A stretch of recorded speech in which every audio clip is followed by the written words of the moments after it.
अस्सलाम वालेकुम स्टूडेंट्स। मेरा नाम तौकीर साबिर। स्टूडेंट, आज के इस लेक्चर के अंदर हम जो है वो organic chemistry second year chapter number 6 से जो है वो डिस्कस कर रहे हैं टॉपिक पॉलीमराइजेशन।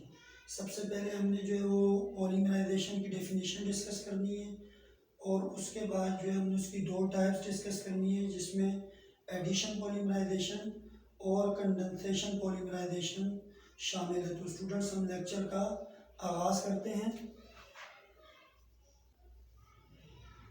पॉलीमराइजेशन स्टूडेंट्स, ये हमारे पास डेफिनेशन है पॉलीमराइजेशन की, इसको डिस्कस करते हैं। Polymerization is defined as the process in which many small molecules join together to form very large molecule. It is a self addition reaction. तो students, polymerization, poly का मतलब होता है कई, पॉली का मतलब होता है कई यानी कि मैनी, और हमारे पास मर का मतलब होता है यूनिट, मर का मतलब होता है यूनिट। जब कई जो है वो स्मॉल यूनिट्स यानी कि जब बहुत सारे स्मॉल यूनिट्स यानी कि मोनोमर्स वो आपस में कंबाइन हो जाते हैं और कंबाइन होने के नतीजे में एक लार्ज मॉलिक्यूल फॉर्म करते हैं as compare to the monomers, तो हमारे पास जो प्रोसेस होता है उसको हम कहते हैं पॉलीमराइजेशन। इसको एक बार फिर समझ लेते हैं।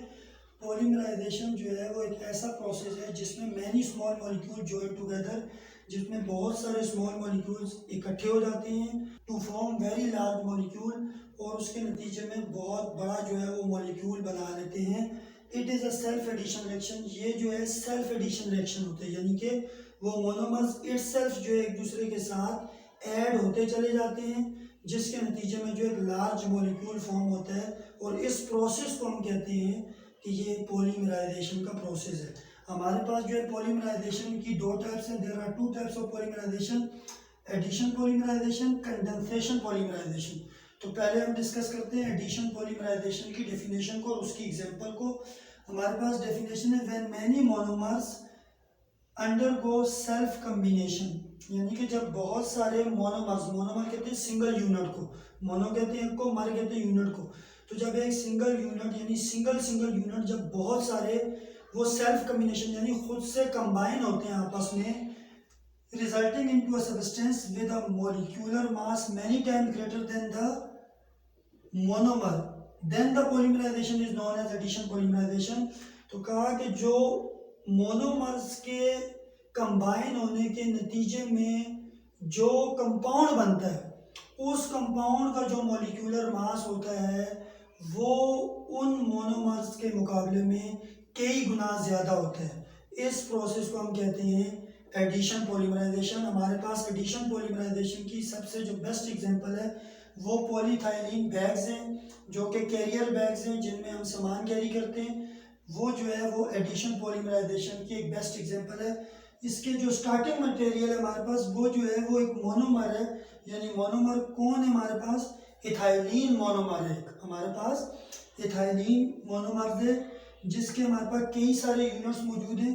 जब इनको हम ये कंडीशंस अप्लाई करेंगे 200 degree Celsius temperature, 100 atmospheric pressure और ट्रेस अमाउंट ऑफ ऑक्सीजन का इस्तेमाल करेंगे 0.01%, तो इसके नतीजे में ये जो इथाइलीन था ये कन्वर्ट हो जाएगा पॉलीथाइलीन में, यानी कि जो डबल बॉन्ड इसमें मौजूद है वो ब्रेक डाउन हो चुका है और ये तमाम मोनोमर्स जो है वो एक लॉन्ग चेन फॉर्म कर लेंगे।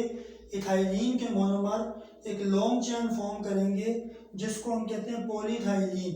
स्टूडेंट, इसमें ये जो N है ये नंबर ऑफ मॉलिक्यूल्स को रिप्रेजेंट कर रहे हैं, यानी कि नंबर ऑफ मोनोमर्स जो कंबाइन हो रहे हैं। ये नंबर ऑफ मॉलिक्यूल जो हैं वो अप्रोक्सीमेट जो है पॉलीथाइलीन की फॉर्मेशन में 10,000 के करीब होते हैं।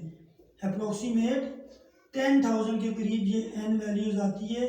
तो इससे हम ये अंदाज़ा लगा सकते हैं कि जो रिजल्टिंग सब्सटेंस बनने वाला है, जो रिजल्टिंग कंपाउंड बनने वाला है एडिशन पॉलीमराइजेशन के नतीजे में, उसका molecular mass as compare to the monomer वो कितना ज़्यादा होगा। तो स्टूडेंट्स, अभी हम डिस्कस करेंगे कंडेंसेशन पॉलीमराइजेशन को, जो कि सेकेंड टाइप है पॉलीमराइजेशन की। स्टूडेंट्स, ये हमारे पास जो है वो कंडेंसेशन पॉलीमराइजेशन की डेफिनेशन मौजूद है। In condensation polymerization there is an elimination of a by product usually water Bakelite is an example of a polymer formed by the condensation process.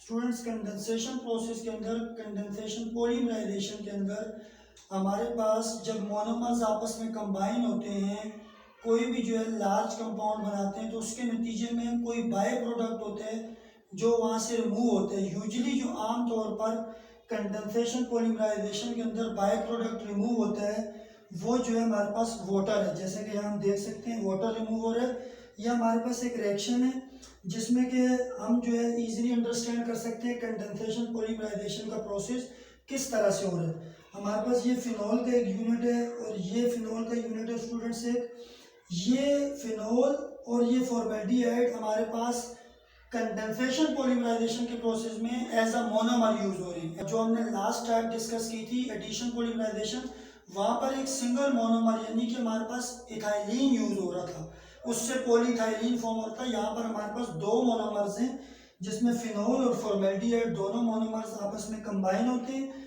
और वाटर यहाँ से रिमूव होता है और स्टूडेंट इस तरह का एक स्ट्रक्चर बनता है जिसमें कि हमारे पास जो है वो फिनॉल के साथ जो है अब ये इथाइलिन ग्रुप मौजूद है, सिंगल बॉन्ड्स जो हैं इसके मौजूद हैं, वैलेंसी कार्बन की फुलफिल है। इस तरह से एक लॉन्ग चेन बन जाती है हमारे पास जिसको हम जो है वो बेकलाइट पॉलीमर का नाम देते हैं, जो कि एग्जांपल है कंडेंसेशन पॉलीमराइजेशन की। ये तमाम एग्जांपल जो हैं यानी फैट फॉर्मेशन, प्रोटीन फॉर्मेशन और यहाँ पर जो हमने बेकलाइट पढ़ी, this all are the examples of condensation polymerization. तो स्टूडेंट्स ये हमारा lecture related to polymerization and the types of polymerization था। उम्मीद करता हूँ लेक्चर आपको अच्छे से समझ आ गया होगा। इंशाल्लाह नेक्स्ट लेक्चर में फिर मुलाकात होगी। अस्सलामु अलैकुम।